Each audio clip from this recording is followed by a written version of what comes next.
recognize sometimes it's only going to be me, and sometimes it is. Yes. As a matter of fact, the last class I had, it was my daughter and me. Yes, yes. And she said, you know, Mom, no one came. I'm like, that's true. She said, you know what?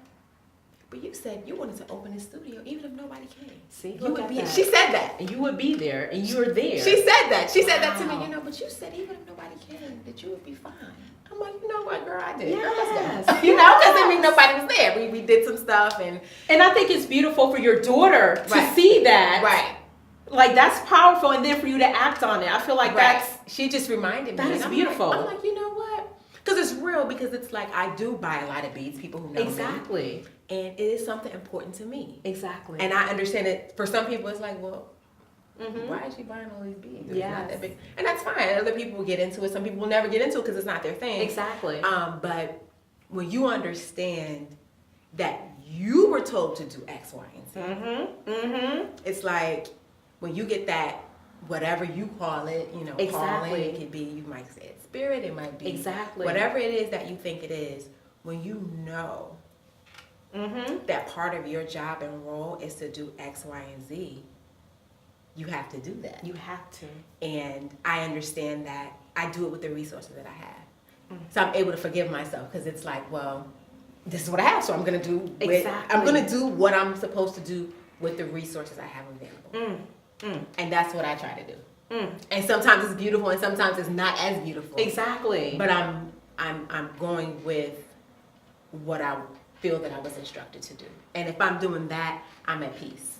I feel like that is so important. Entrepreneur, like, we recognize that sometimes things are like that will happen where it may just be one person, just yourself. Right. And it's like, you can't allow that to get you discouraged, because you have to remember what took you to that point, what made you want to open up that business, or, you know, and know that things don't happen. There's no mistakes. I feel like everything happens as it should. Right. Perhaps you were meant, or we are meant, or I am meant to be in that space alone at that time, to reflect, to just be one, to be grounded, so that I can get in the creation mode to produce something bigger for the future. Yeah. But I think that's important, because sometimes I feel like people will beat themselves down because nobody showed. Oh my God, you didn't have anyone there? No, but it was good. I was there. Right, exactly.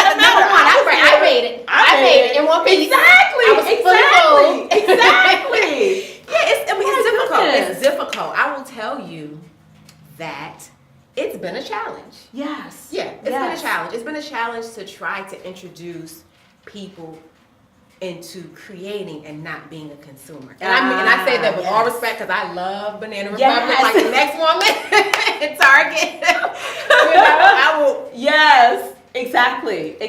So I say that with all respect, but it's a shift, you know, and it's a huge shift. And that's when I started to understand this is a responsibility. Yes. Because you're going to have to maintain the space. Absolutely. You're going to have to introduce people into beading. Exactly. You're going to have to do it to the tune where other people will become aware of it and become your competitor. Like, that's going to happen. Exactly. And it's like, and it's okay. That's right. It's okay. That's right. You got to be at peace with, I just always come back to, you know, this little voice that says, but what did I tell you to do? And what did I provide for you to do it?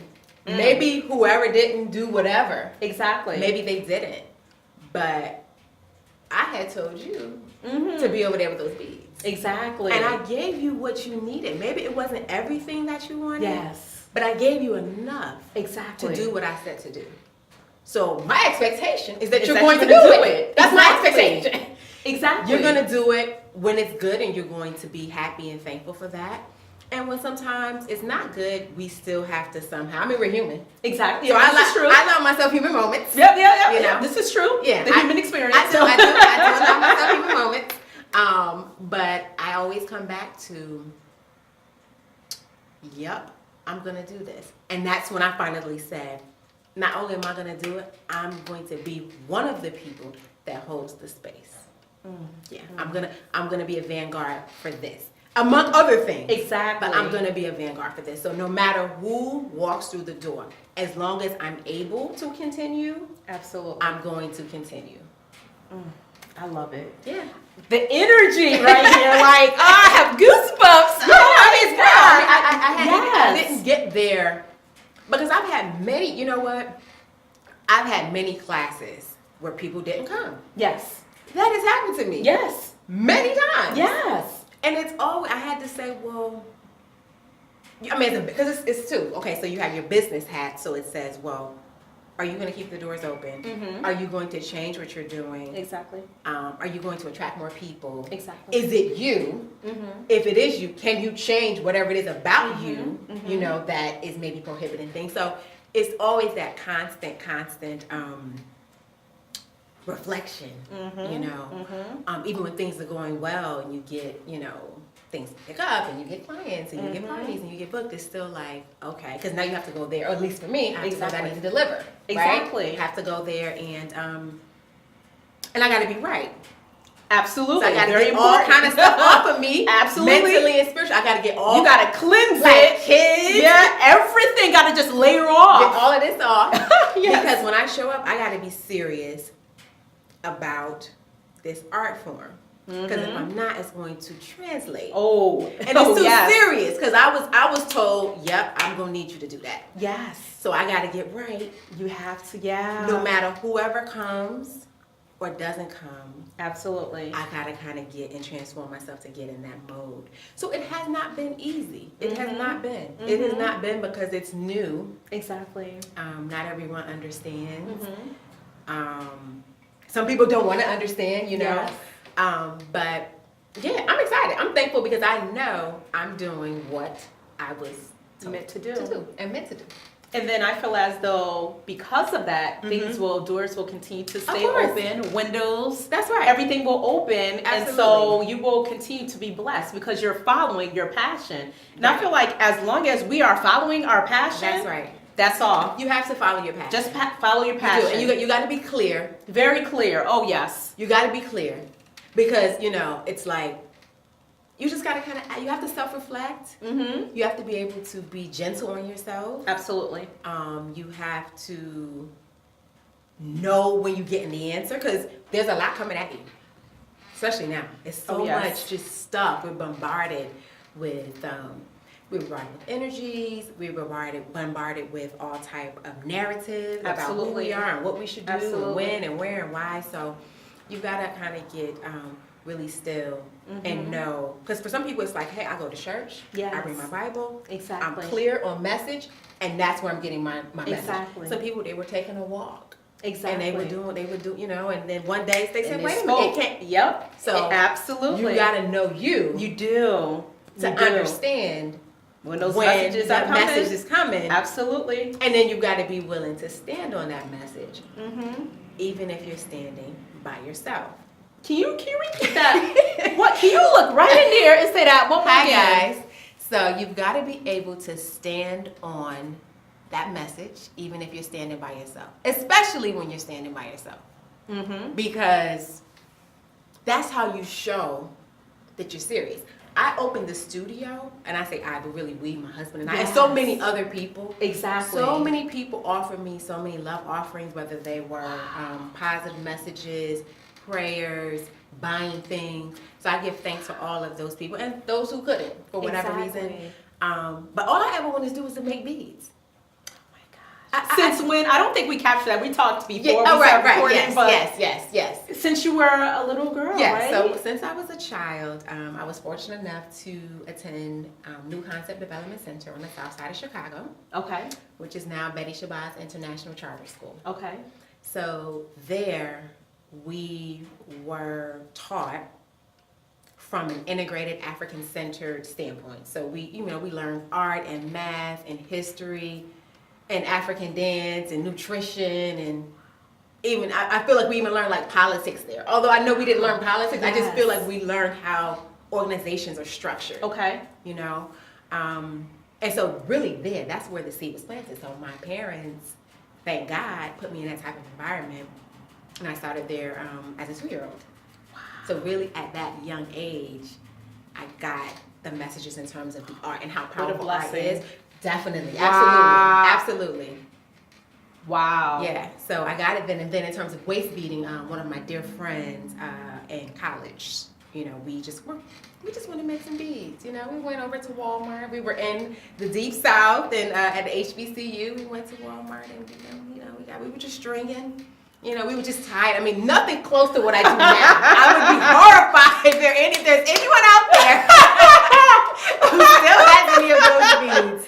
Oh my Bless gosh. Did you ever save it? Like your very first? I do. You're going to have to bring it to the class. Oh the my workshop. God. People would be horrified. Like, who's here for that? Now, you know, we were just making. Hey, We were it just started. making, The seed was planted. It was, definitely. But yeah, so that's all I ever, you know, I just wanted to do beads. And then I said, oh, you know what? One of my other girlfriends, sister friends, you know, the power of the sisterhood, as well as my husband, being in the business world. Yes.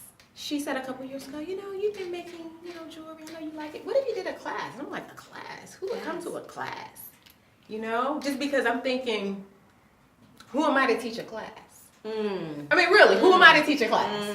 Yes, I've been doing it all the time, and yes, I know how to do things, and maybe I know a little bit more about jewelry making than the next person. But who am I to say, come to my class? Exactly.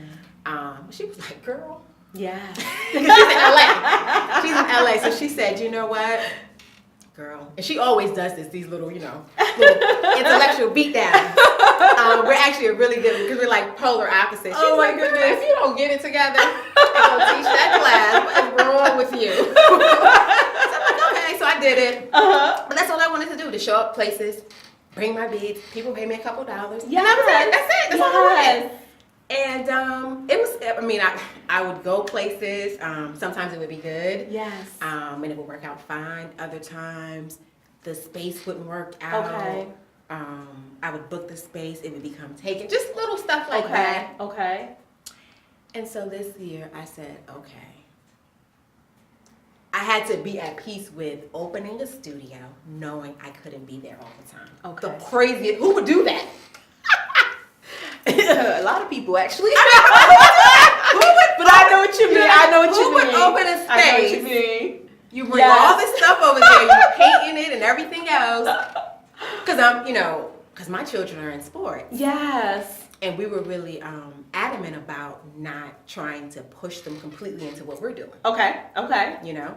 So, I mean, of course, I'm like, girl, you need to make a waist bead. You need to make an earring. You know, you want $5. No, you need to make a bracelet. I need you to work for that. Yes, I do that all the time as well. But it's really like, okay, even though we're doing all of this, I still want you to have the space if you want to do chorus. Exactly.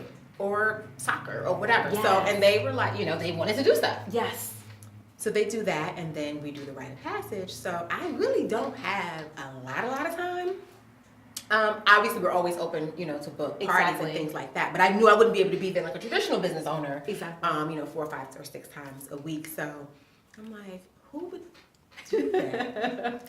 But I just kind of got the message that, a Vanguard would do that. They would make a space. So no matter what. Exactly. It is there. If someone called me right now and said, I could take them over there. Like, absolutely. Now. But you know what I mean? At whatever time. So this is so important to me. And I think it's so important for us as a community.